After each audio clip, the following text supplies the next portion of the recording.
तर मित्रांनो, संध्याकाळची वेळ आणि भात झोडायला आलेलो आहे मळ्यात. भाव तिथे आहे सूरज. तुम्ही बघू शकता सूर्य मावळतोय आता हळूहळू. आता इकडे भात झोडतोय मम्मी पप्पा आहेत. हे बघा, भात झोडायला या. भाव येत नाही. हे चल झोडायला येतोच ना. हाय भात झोडा नाही आता. ते बघू आता आपण. आम्ही शेती करून लावणी कापून वगैरे असं भात अडवीमध्ये साठवून ठेवतो आणि त्याच्यानंतर मग दिवाळी वगैरे झाली की झोडायला घेतो. कधी पण मे महिन्याच्या अगोदर क्लिअर करतोय बघा. तर मग आपण पण झोडायला सुरुवात.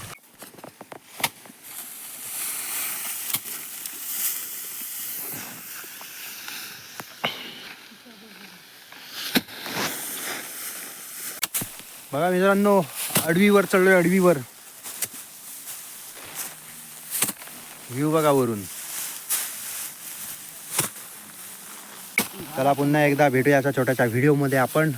नेक्स्ट व्हिडिओमध्ये मिनी ब्लॉगमध्ये. चला.